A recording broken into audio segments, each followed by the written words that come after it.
So you want to shoot a bow and you want to go to college at the same time. Hi, my name is Roy Canterbury. I'm going to be your host today on Arch Talk 101. And we have somebody on the line with us that is going to be able to answer that question. What is it like to shoot archery in college? Jesse, welcome to the show. Hey, thank you. Thank you, Roy. My name is Mark Elam, and I'm very happy to be here. Oh, your thing come up as Jesse on the screen. Well, Jesse Chavez is our athletic trainer here at the college that covers the archery team, and sometimes mine shows as his name, so I apologize. Oh, okay. All right, Mark. Well, sorry about that, but I guess I should have got that clarified before we started the call. So tell us a little bit about how and why you got started in archery.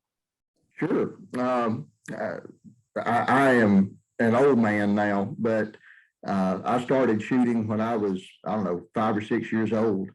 And I can't remember the model of the bow. I remember it was a small white bear compound. Shot it with wooden arrows and would walk through the woods and shoot trees or stumps or whatever I could come up with. Because even at that age, I was really interested in deer hunting. And so, as I got into my teenage years, started really getting serious about deer hunting. And my first, what I'll call my first real bow, was the original Bear Whitetail Hunter, and shot with that for a long time. And one of my high school principals, his name's Ronnie Branscombe. And I want to make sure and give Ronnie a shout out because he's been responsible for a lot of archery things throughout my life.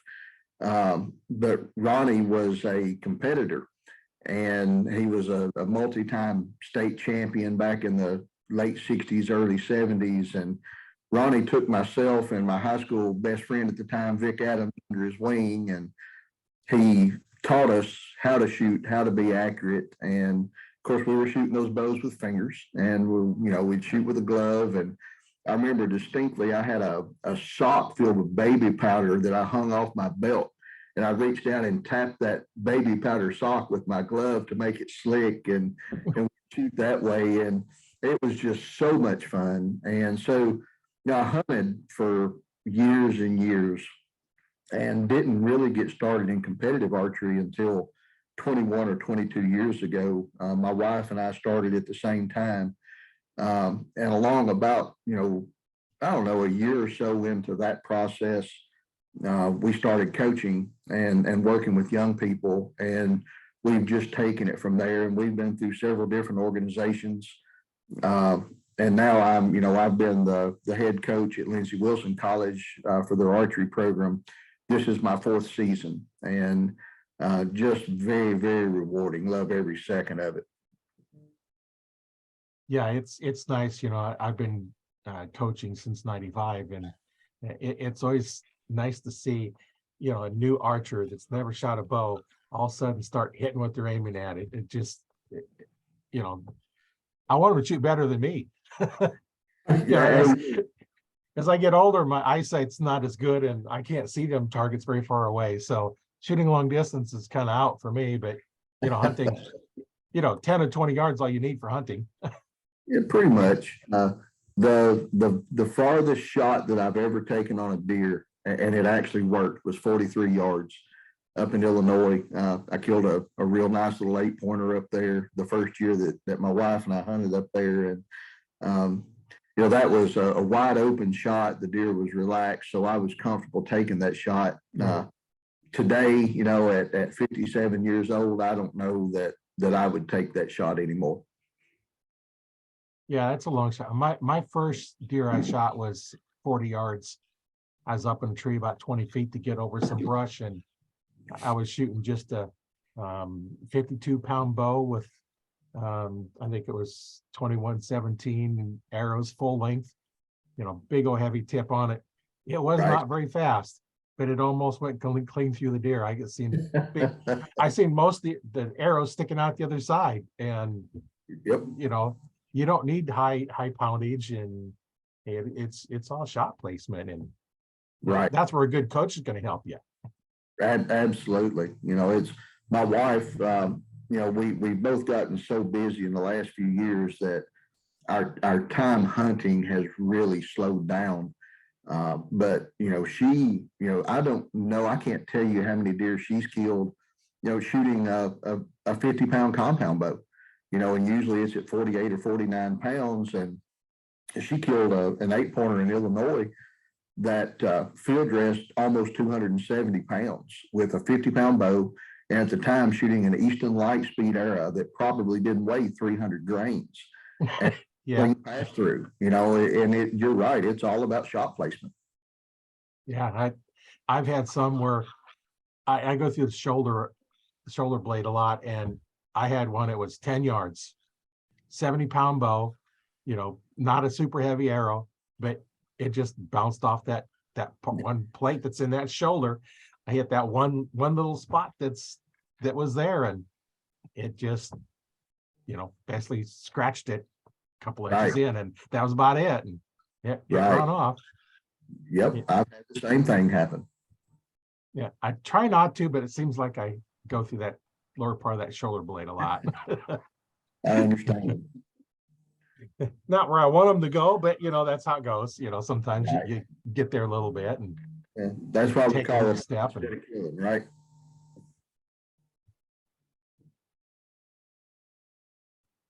Yeah. So tell us a little bit about coaching at a college level.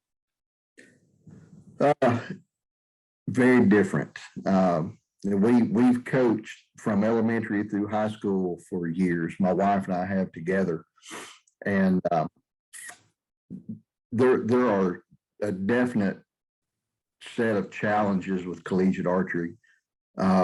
There's a lot of benefits as well, but for the first time, all of a sudden I found myself with a co-ed team of over 40 young athletes that, we travel. And that, when you've got college age co-eds on the road, that brings a new set of challenges, and that you have to really pay attention to. But in all honesty, I would have to say that that's probably the only downside to it. And once you figure out how to deal with that challenge, it's not a challenge anymore. So, when we come in at the first of the semester, we lay out the expectations for the team. And we have a definite set of rules and consequences that we let be known. And as long as there's accountability and everybody's on the same page, then you avoid most of the issues right from the very beginning. But once you get past that and you start to experience collegiate archery for what it really is, I've never seen, and I love shooting a bow, always have, but I've never seen anything that's more fun than what collegiate archery is, especially when you get into the match play. The head-to-head eliminations, the mixed team matches, the team matches. There is as much energy in those team matches as you'll see at an NCAA Final Four championship basketball game. And when we get back on the bus at the end of the day, after the team matches, after the match play, there's not a voice left on that bus. And if there were, I would be disappointed.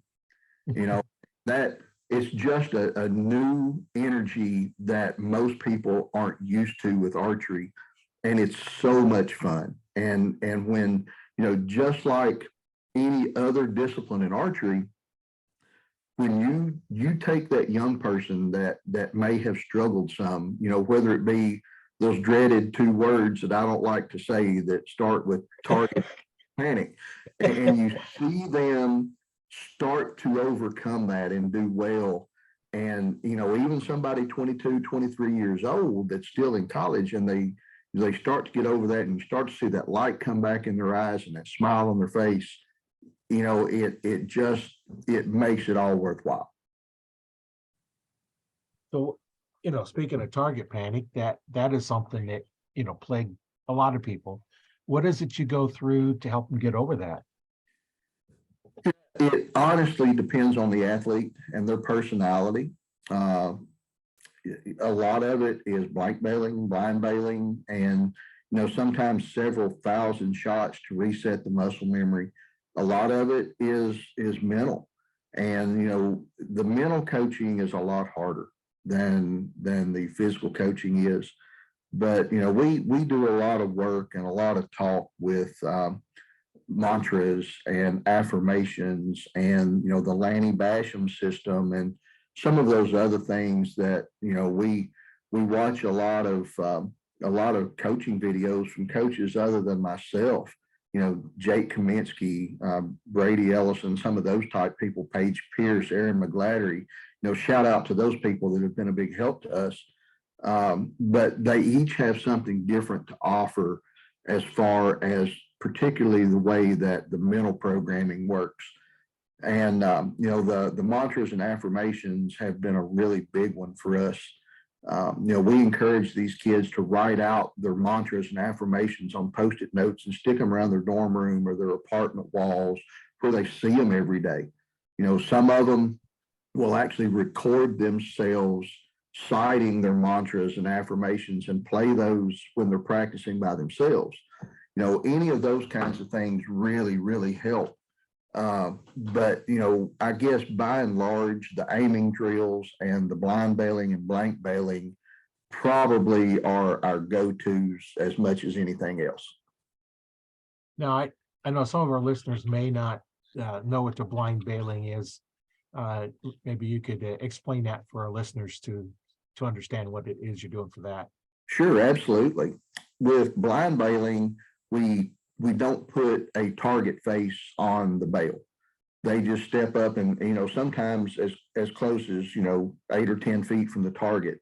And I'll typically have them close their eyes while they're going through a blind bailing session and just feel the process and work through the process. And a lot of times myself or somebody on my coaching staff or either another one of the athletes will stand there and kind of talk them through the process.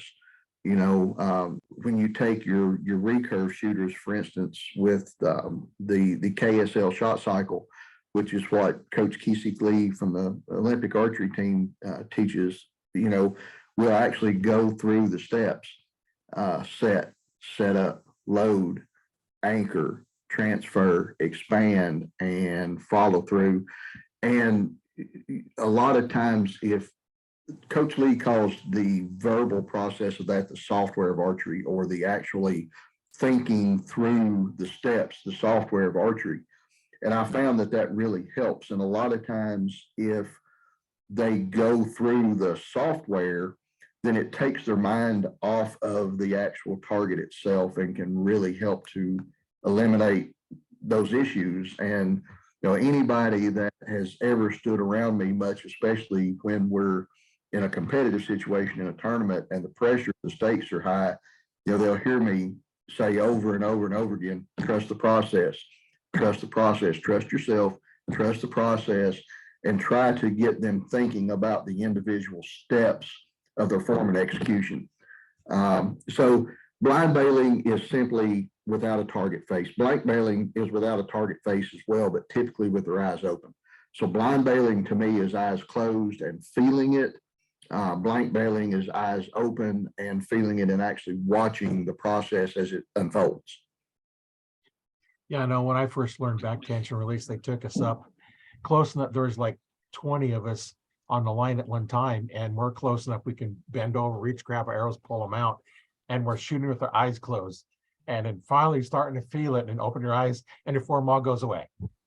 And then you close your eyes. They could finally shoot with their eyes open and feel the same thing. And I know when I was teaching, a lot of times I would have them draw back, get their anchor point, finger off the trigger way up high. And I says, okay, your only job is to aim. I'm going to pull the trigger whenever I want to. And 9 times out of 10, when I pull that trigger, it hits right in the center of it, because all I had to do was aim. They didn't think about shooting. And, there's a lot of different techniques that, I've learned over the years, and you've learned over the years to, help people through that. And, one of the things that I've seen a lot of people do is, you probably seen them too, start with the finger way high and just cram on that trigger as hard as they can, from 4 or 5 inches away, and I kind of look at target panic as, your pin's going to float across your target. Nobody's going to hold it perfectly still. Some get really close, but it's going to move a little bit. And, I kind of like in the target panic is you see the pin go across the target. Your mind says, pull the trigger, and it moves off, and your mind says, no, don't shoot. And you just jerk back.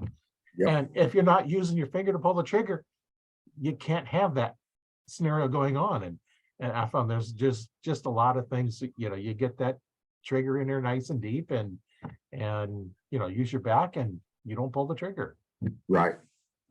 The first one that ever did that with me was Tim Strickland out of Colorado. And Tim's a former Olympic coach as well. And he was working with us, golly, it's been 18 or 20 years ago. And he did the exact same thing. He had me draw an anchor, and I was shooting a wrist strap index release at the time. Right. And he said, put your finger, get your finger off the trigger and just aim. And he actually activated the trigger, and it was probably the first truly surprise release that I had ever experienced. I was like, holy cow, this is, and still to this day, I catch myself, if I'm shooting a trigger release, I will still tend to punch the crap out of that release sometimes. If I to punch a release, I have found it, I promise you. But that helps with the coaching side of it too, because I can actually identify a lot of times when somebody, even though they're really good at faking it, and I watch these kids that come out of NASP that are shooting bare bow or recurve, and they'll anchor, and you'll watch them, they'll release, and then we're this NASP fake the coach out game. We're really going to get in our back. Right. But it's fun to go through those and watch them come out the other side. Yeah, I know. I've seen people, when your release arm's supposed to go back, mine doesn't go all the way back. Just my body didn't do that. And I've seen people shoot, the target's in the air, the target has already been hit by the arrow, and then the hand goes flying back. Yep. It's like, no, that's not what you're supposed to do. It's supposed to be natural reaction, and when it really happens for real is when I was down at PSC at their dealer school. One of the guys down there, he shoots the big gorilla ones, like 90 pounds. And he was shooting, and when it's a release, that much weight, your hand flies back. Well, this guy was watching him shoot, and stood behind him. When he released, he got smacked because he was so close coming, his hand hit him. It's like, you don't stand directly behind an archer that close. Especially if you watch him shoot and know that hand comes back. You're right. Yeah, that was an interesting story when he told me that. I don't shoot that kind of weight. I shoot about 70 pounds because I found when I'm shooting at 60, it doesn't lock me in my form, with the let off, that 70 pounds, that little extra is enough that forces me to lock into my form a little better. But, as I get a little older, they're a little bit tougher to shoot that way, but. Amen. So what has been the most challenging for you in developing your archery skills? For me personally? Yes. Oh man, that's a really good question. I think mine honestly is pin movement. I struggle with pin float, and I think a lot of people struggle with the same thing, especially those of us that have a rifle or handgun background. We really, really struggle with pin movement. And even today, I struggle with it to a point. So I have, for myself personally, and what I try to teach my athletes is put the pin on the target and then forget the pin. Look through the pin, stare at the dot, stare at your spot, whether it's a 3D target, it's a crease, it's a shadow, it's a mud spot, whatever your reference is on a target. Stare at the spot and allow your subconscious to execute the shot for you. And honestly, Roy, that's one of the hardest things in the world to do. And it's one of the hardest things in the world to teach. But that is what it takes to truly be a really, really good archer, because just like you said a minute ago, there's not a person in the world that's going to keep that pin dead steady on the crosshairs of that X in the middle of that target. The closest one I've ever seen is Chance Bobeth. You know, Chance has very, very little movement, but Chance will tell you himself, you know, his pin still floats. It may float inside that X ring, but it still floats, and you just have to allow that float to happen and execute the shot. And, you know, the brain is a very powerful organ, and, you know, most 100% of the time, it will put that pin back where it needs to be when the shot breaks. Yeah, I've seen that where it's like, man, it looked like a bad shot, but you know what? It was a good shot after all. And Right. you know what you mean about, you know, coming from the gun world. I shot on the rifle team for 3 years in high school, you know, shooting 22s, and you know, there you have your 10 ring is a dot, your 9 ring is the diameter of the 22. So you can't be off by more than half the distance of a you know, 22, you know, which is, you know, you can't be more than off by more than 1/10 of an inch, you Right. know, and you're dropping your scores. And you know, then when I go shoot my rifles, you know, when I'm testing out a new load or something, because I reload as well, and you know, I'm testing out a load, I've got on the bags, and you know, you know, last time I set up mine, my scope, I could zoom way in on my scope, and I can put my crosshairs in the middle of the previous hole, you know, and stick the next one there. I can't do that with a bow because I can't hold steady, because I got to use my muscles and Right. joints and tendons and everything else. And as you get older, it's harder to hold steady. You know, before when you're younger, you got good balance and good control. The older you don't have as much balance, and you know, so you know, it's a struggle as you get older. But you know, in high school, that's you know, a whole different story. Right. Right. You know, and I found before I took the position here at Lindsey Wilson, I was actually working in law enforcement, and we had to qualify with all of our weapons once a year. And I never considered myself to be a good pistol shot, but I started taking the things that I had learned in archery about pin float and movement and allowing your subconscious to take over, and applied that to the handgun. You know, same deal. You know, you've got extension. There's not, you're not perfectly steady. You know, look at the front ramp on the sight, and then look through the front ramp at the target and execute. And I found that my pistol scores increased probably tenfold. You know, when I applied the archery lessons into shooting a handgun, it's not like shooting a rifle off a bench rest where you have crosshairs on the bags or the clamps or whatever, and everything's steady. You have to trust the process, trust your brain to take up the slack for you sometimes. Yeah, and it's, you know, both kind of correlate between shooting a handgun and a bow, because you want to extend, you know, your whole force is directly in line with your target. And you know, that's the way I teach, you know, in the compounds as well, is that forearm that's holding that bow, when you shoot, it should point towards the target, not Right. off to the side or anything else. If it points off to the side, now you're pulling it. Can you consistently pull it off to the side? But can you consistently push straight toward the target? And one of the things that I did, you know, when I was, you know, doing a lot of shooting, is I had a string that was the same length as my draw length. So I'm back and I have a string, and it's on the thumb. And when I shoot, if that string leaves my hand, I'm pushing straight to the target. If it hangs up on my thumb, I'm pulling it to the one side or the other. And you just a little something, I'm having trouble. What's going on? Grab that string, and then once it starts shooting off my hand like it's supposed to, okay, I've fixed whatever was off in my form.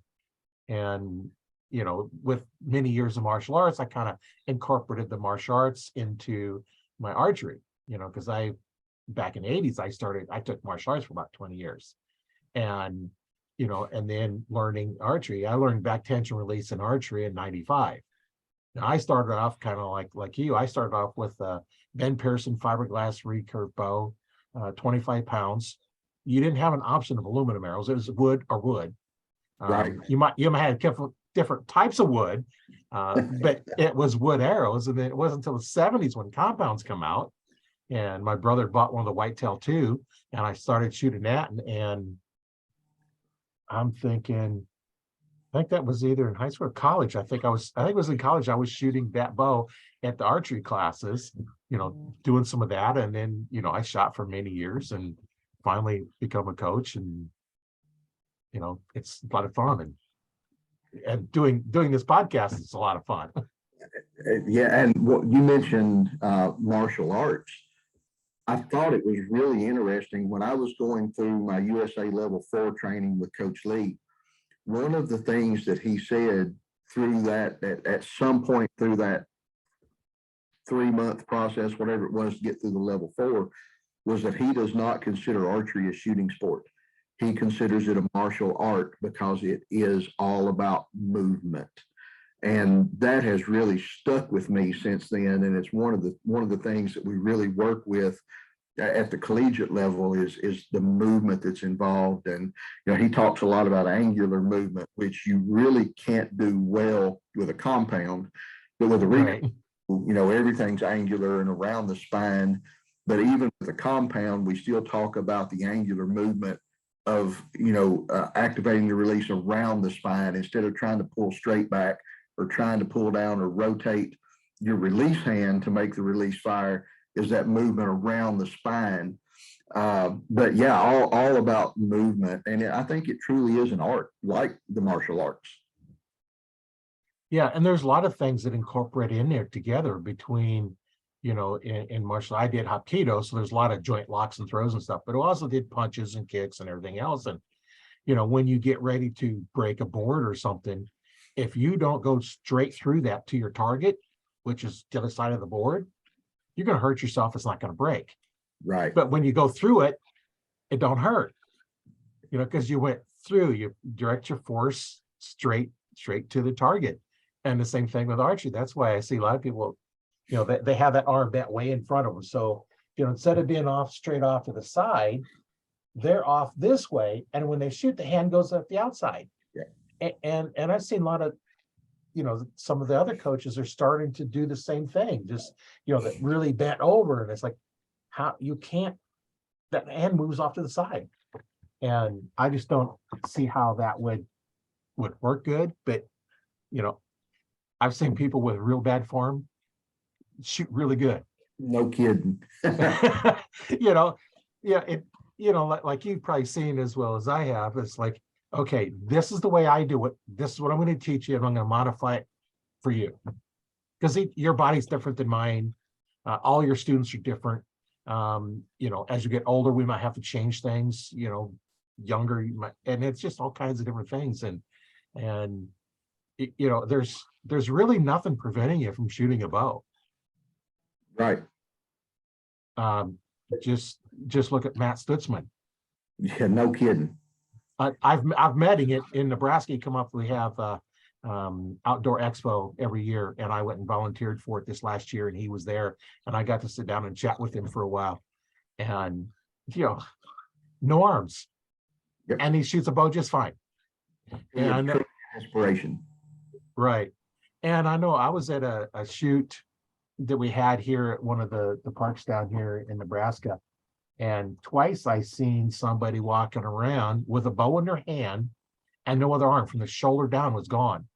One was missing the right, one was missing the left. And then I looked, it's like, okay, the little chew tab on there, they grab the thing and pull back and shoot. But there's no excuses to not shoot. Right. I had one guy I taught that had Parkinson's, and he couldn't have, I normally teach with a little bit of a bend in the arm so the arm can extend. But if he did that, he shook so much he couldn't shoot. So we had to modify it a little bit to fit him, because if he locked his arm out, he could shoot. We had one young lady that came in my first year here that had no use of her right arm. She had an arm, but had no use of it. And she was shooting with a mouth tab, just like you're describing when she came in. But in order to shoot 50 meters, which is required for the outdoor target discipline, she could not draw enough weight using that mouth tab and a compound bow to get to 50 meters. So there was a group that I got with in Florida that actually built her a harness system with, what release did we use? We used, it was one of the true ball releases. I can't remember which one, but the harness strapped over her shoulder and around her body. And there was a release aid. It was an index trigger release aid that was set off of the shoulder harness and had a flat piece of metal that came out and touched her chin. And as she would rotate to use her back, it would push that flat piece of metal and activate the release. So if she wasn't actually shooting with back tension, the release just was not going to fire at all. That was one of the neatest experiences that I've ever been through, was working with her and watching her learn and adapt. And adaptive archery is something that I am really, really interested in. Now, I don't have too much of an opportunity to work with it now, but that was so neat. And there's a man in Kentucky, out of Georgetown, Kentucky, that shoots with us quite a bit. His name's Tim Shepard, and Tim has been a barebow shooter for years. That was in a horrible motorcycle accident years ago. And he now shoots with a mouth tab, and he's training in Olympic recurve to try to get to the Paralympics. It's just so neat and you'll find that those people are so willing to help. The people that have been through different ways of adaptive archery are so willing to help others that need adaptive archery in order to be able to enjoy the sport. And it's just really, really neat to be a part of that sometimes. Yeah, it is. There's just so many things that you can teach and do. And I remember one time this guy called up the shop when I had my archery shop and says, "Hey, can you set my bow up to shoot 2 arrows at the same time?" He called the other 2 shops in town, and they says, "No." They just flat out said, "No." I'm like, "Well, why do you want to do that?" And so he come in and fortunately it was one of those, not the new ones with the center shot riser. It was the old style where you could use the stick-on rests. Mm-hmm. So we put 2 rests on there. And we played around, and he was a motivational speaker, and he wanted to shoot 2 arrows and pop 2 balloons or something and get the kids' attention. You know, shooting 2 arrows, hey, you're going to get kids' attention one way or another. Just shooting the bow is going to do it, but shooting 2 arrows. And so we went through all kinds of different scenarios, you know, adjusting the flexing up and down and knock points. And he wanted to shoot a release, so he needed to have a loop on there. So we tried, okay, we'll put a loop in the middle between them. That didn't give us consistent grouping. We put it below, it didn't work. Above, it didn't work. The only way it worked is put it above the top one and below the bottom one. So now you pull straight. And I learned so much about, you know, the right way to put a loop on, you know, and what really happens in there. And because now we was able to shoot, and our variation between the distance between the arrows varied no more than 1/8 of an inch every shot. We got it down that where it was consistent, and you know, where the impact wasn't that far apart, so popping 2 balloons really wasn't it. But you know, you could shoot 1 target, and I learned so much about that. And then think about, you know, just physics. You know, you take take like a pencil or something. What's the most efficient way to push a pencil straight? Is push straight through from the back to the front. And that's what you're doing when you put a loop on above and below your knock, is you're shooting straight. Now, if you put a knock point on there, now you're not directly above and below it. That's why I never put a knock point on, because those knots, when I tie them on, the way I tie them on, you have to cut them off. You can't untie them. So they're not moving. And now you're pushing straight from the knock to the tip, and you get your best arrow flight. And every time I've set a bow up that way, set up with levels and, you know, just set everything all up that way, you shoot. When I did shoot through paper, it's a perfect hold just by every time. Right. But then you grip the bow as tight as you can, and then you get a terrible tear. That's why I said on one of the forums, I was talking about, well, he's had 2 years, he's had a tear low on his arrow every shot. I was like, well, have someone else shoot it, because sometimes that fixes it. Right. You know, and then you know whether it's the bow or the shooter. Right.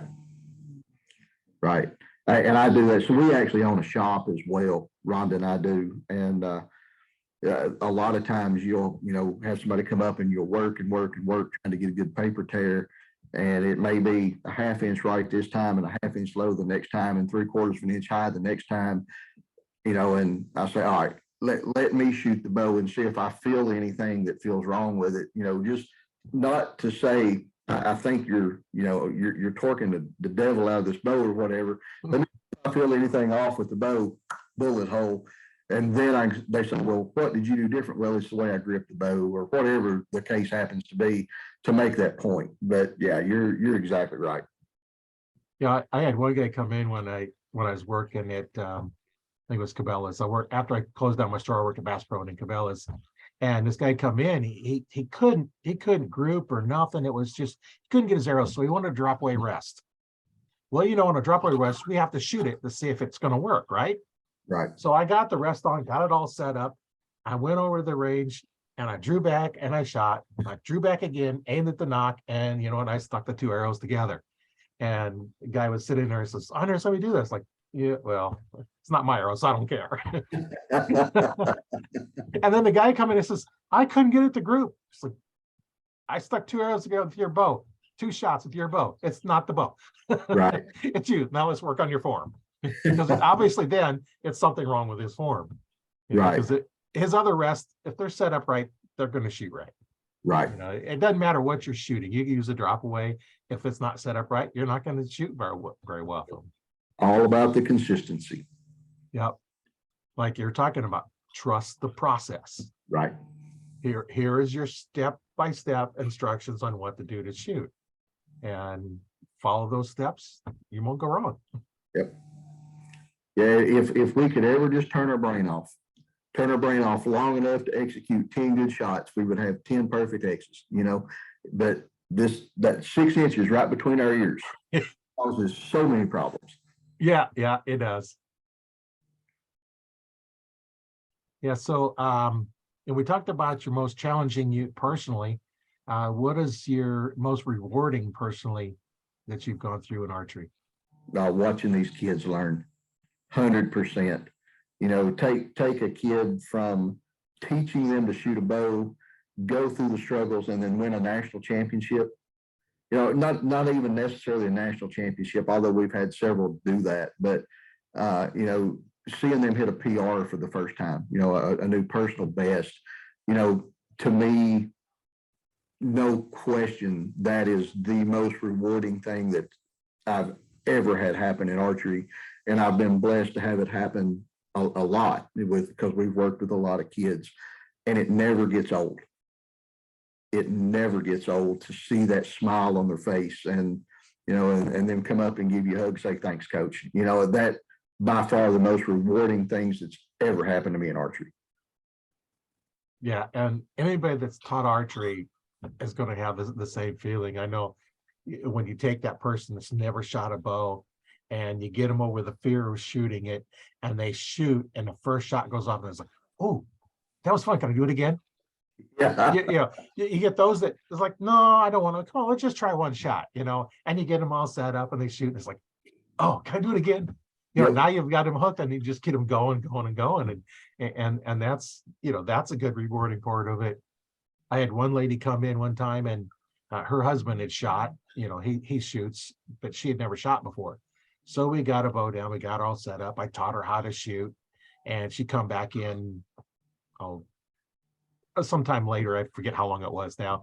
She come back in and she says, yeah, I picked the spot of the X-ring I want to shoot in. And her husband started telling her stuff. It's no, I got Roy sitting on my shoulder telling me what to do. And she's listening to what I told her to do and ignoring her husband.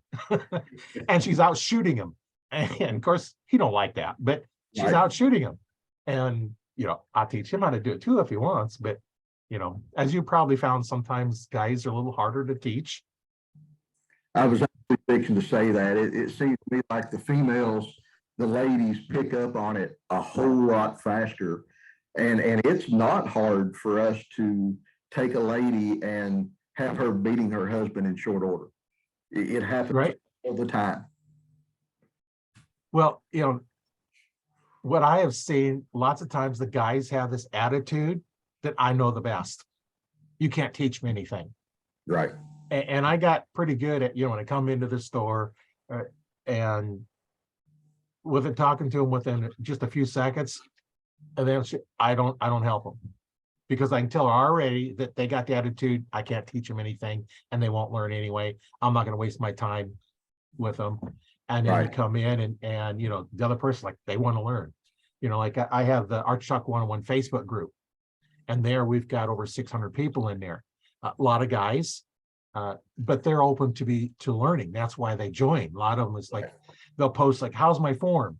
And I was like, and I see comments like, well, just practice more. You practice wrong, you get it better at being wrong. So I invite them into the group, and if we want to, post a video of your shooting, hey, we'll take a look at it and we'll give you pointers.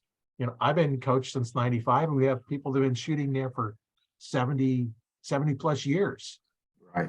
And we have different levels of coaches in the group, and we have brand new coaches, and we have brand new archers that just get their first bow, anywhere from, teenagers, not even out of high school yet, just barely teenagers in there, to people in their 70s in the group.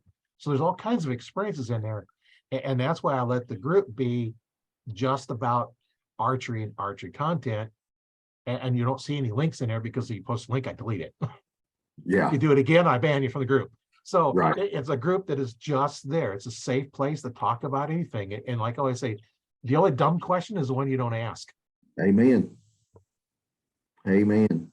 Because if it's a question, if you have a problem, hey, let's figure it out. That's kind of the fun part. It's like, you got a Right. problem, let's figure out what's going on with it.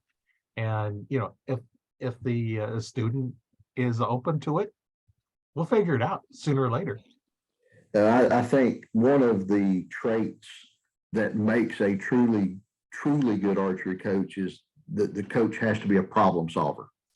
And, Right. one of the things over the years that, I found about myself is I enjoy the process of solving problems. And it's not always going to happen immediately. I'm not necessarily going to look at you after one arrow and pick up your problems, but over a course of time, and watching you shoot, learning your equipment, we're going to figure some things out. And in order to be a good coach, I think you have to be a problem solver, because like you said a few minutes ago, no two people are exactly the same.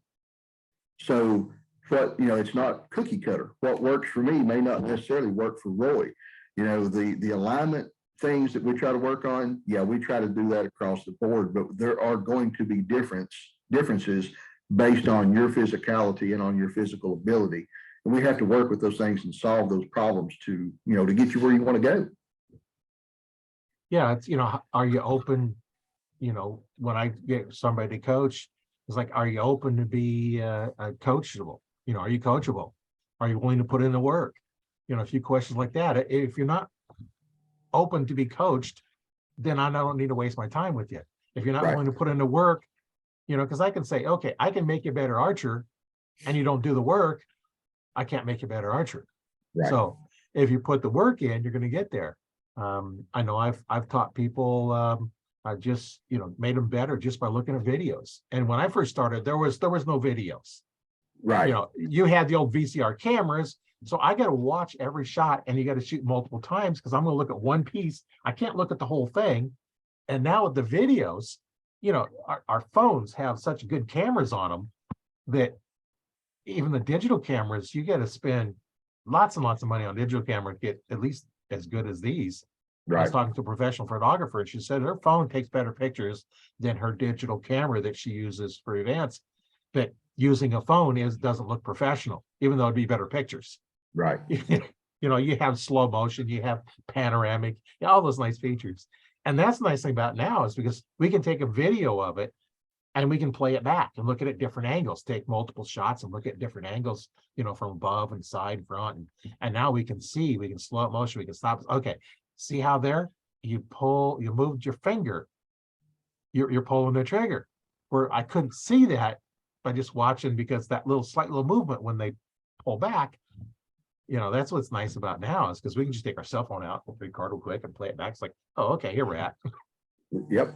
One of the things, I am not a technology guy. I'm computer illiterate, and I never, ever saw myself owning a selfie stick. when we started working on alignment, it's really hard to see alignment or to show somebody their alignment from ground level. So Right. I have a selfie stick, and it's one of the extendable selfie sticks, and I can hold it above their head and take video or take pictures. And then there's an app that it's actually, you can't get it anymore, but called Coach's Eye. And I bet you're familiar with the Coach's Eye app. I still have it on my phone, even though it can't be serviced, I still use it.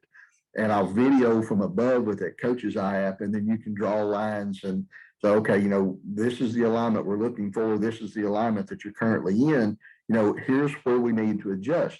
It is so helpful to be able to do that. But, even 10 years ago, if you would have asked me, would I be using a cell phone to help coach a kid? I'd have thought you were out of your mind, but Yeah. time now. Yeah, the technology is really nice when we get the chance to use it. And it's, that allowed me to, coach somebody. My very first coaching student, he's in the group now, so he may hear this, may not. But I was talking to him, and he didn't have a coach nearby. Says, "Hey, I'm thinking about starting an online coaching program. Let me, help you out for free just to see if it's going to work." And so I was going through, and he'd send videos, and I'd critique him back, and he got better. And I'm in Nebraska in the United States, and he was in Italy. Right. And it was really good. And then I like to thank him, because he invited 800 of his friends into the group. So that's what we can do now with this technology, is we don't have to worry about where you're located. And with that stuff was going through here, well, a couple of years ago, and still going through, I think sometimes, do you want to have to go somewhere to coach when you can just sit in your own basement and be coached in your own basement, and you don't have to drive anywhere, just target? The convenience of that is quite a bit. It's like, you get a hold of your coach, it's like, hey, I'm having trouble with this, and then you got to meet somewhere. And so you're spending hours doing that, where you can just like, oh, okay, well, let me see you shooting. And then you can record it like I do on a Zoom call, just record it, and you can play it back. It's like, Right. Okay, turn different, move your camera to a different spot and do this again. And you can work through lots of problems, and you don't have to drive down to the range. Just have some Right. place to shoot. I agree, but even with that, and I do a lot. I do FaceTime a lot. Especially kids that are maybe thinking about coming to college and shooting with us. We'll especially once they've signed, we'll do a FaceTime call. But I still, again, I'm old school. I still there's no way to replace actually being able to put my hands on their shoulders and say, this is Right. the position that I want you to be in. Now you have to be a lot more careful about that these days than what we used to be as well. Right. But still, there's no replacement for being able to put my hands on your shoulders or my hand on your elbow and say, this is the position I want you to be in, because then they actually feel it. Right. I'm not the best at explaining those things, over a FaceTime call, but if I can put my hands there, then I can make you understand. So although I do a lot of FaceTime stuff, I still much prefer the face-to-face if it can be done. Yeah, and I enjoy that more, but it's kind of nice to be able to do it from a distance. Right. But when somebody's not lined up, when their arm is over in front of them, they're not understanding. It's like, okay, finger out the trigger. Okay, here, and then just kind of in a okay, that's what you're talking about. Yeah. You move in that position, and you can't do that, on video, and you can show them all you want, and it's like, they still don't get it. But if you just, like you said, if I could just move you one time, and that's like you said, nowadays people get so paranoid of being touched, and Right. as long as all your students know, okay, this is to fix your form, there's nothing else, and I'm just helping you do your form. And kind of like gymnasts. I know one guy I know was a gymnastic instructor, and when they're doing their flips and stuff, they got their hands on them all the time, because they're helping them rotate. And Right. so they're touching them, but it's it's completely different. There's nothing else involved in it. It's like, I'm helping you with your problem. Right. And, that's the thing, and if your students all understand that, it's like, here, you do it one Yeah. time. Okay, you're in position. Okay, I get it now. And then now you can say, okay, you get back to that position and they know where to go back to. And it's just like when we did earlier on pulling trigger for somebody else. Now they felt what the surprises felt like. And it's like, it should feel like that every time. If it doesn't, you're pulling the trigger. Right. And, one time's all you need. And then you can just tell them, hey, you need to have that surprise release, and then go back to your blind bail shooting if you have Right. to. And then go back to, whatever you need to go back to get that technique back. And you're right. There's a lot of paranoia about being touched, but there's also a lot of paranoia about touching, and I find that with myself. And typically when I've got a new athlete or one, that may not be part of the team that I'm face to face with, I will actually tell them, okay, I'm going to touch you now. I'm going to put my hands on your shoulders, and so that they're not surprised and they know what's happening. And I think sometimes it makes them feel a little bit more comfortable as well, because a lot of them, they don't know me. Right. And I think, that you don't have that element of surprise. All of a sudden you're behind them and you lay your hands on their shoulders. You're like, oh, what was that about? I'm going to touch you now. I'm going to push your shoulders where I want them to be. And, once the relationship is established, then that I don't feel like is that important anymore.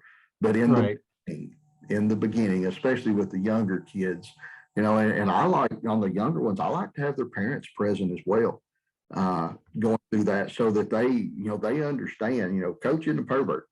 He's his hands on your shoulders so that he can show you the proper position, and we've not had any problems, but I sure don't want to create any problems where they're not. Right. Yeah, that's just the way we have to do things a little bit differently today than we did before. And everything's evolving, changing. Right. Once you build, like you say, once you build that relationship, then it's like that, no big deal. Right. It's not like you're always going up and you're touching them all the time. And if they get the shoulder, you just say drop your shoulders. Like, okay, Right. then they remember what position you put them into. And it's not like you have to touch them all the time. But In fact, you want them to do whatever they're going to do. It's just they just need to understand, how to get there, and that's the easiest way to do it. And and you said it just a second ago, the relationships, that's such a big part of coaching. You have to have, it's not always a good relationship, but you have to have a relationship with your students that Right. they understand what you want, and you understand what they expect, and that open two-way communications. How did that feel to you as an archer?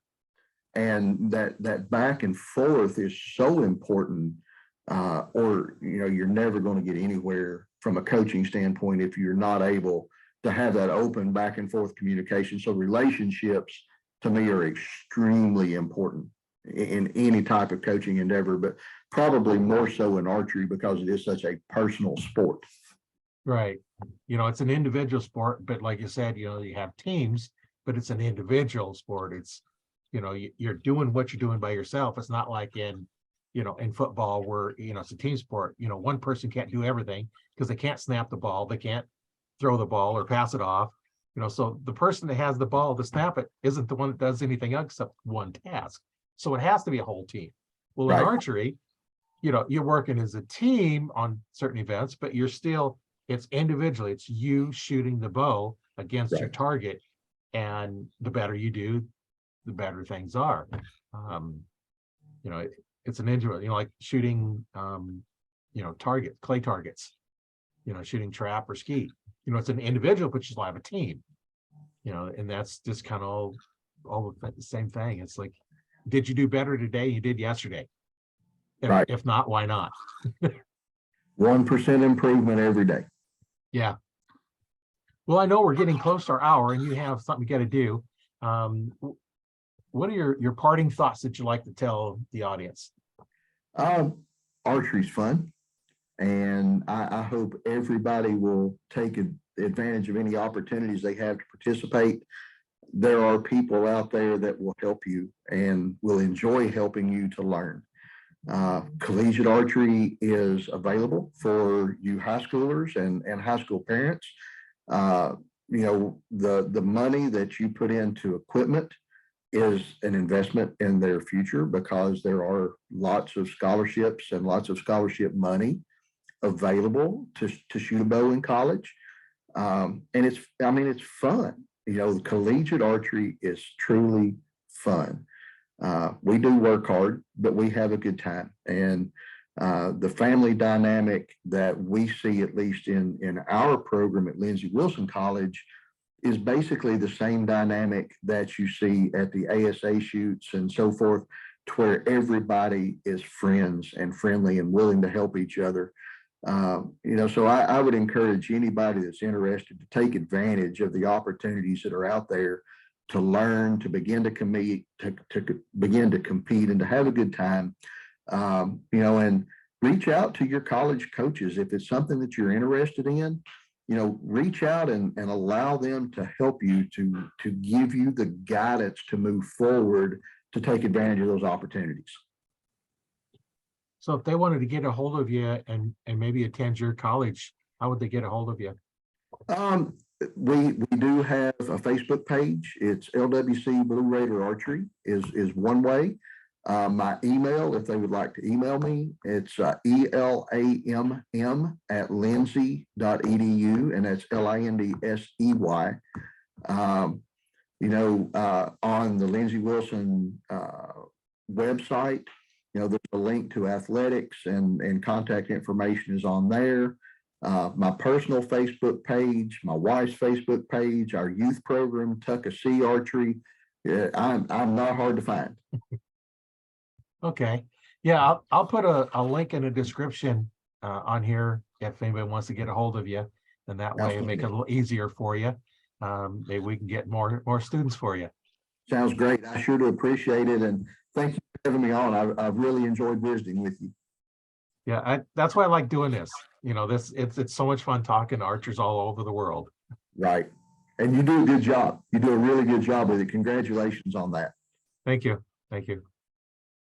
Well, I'm Roy Canterbury. I've been your host today, Archer Talk 101 with Mark William on the Archer Talk podcast, and we will see you later.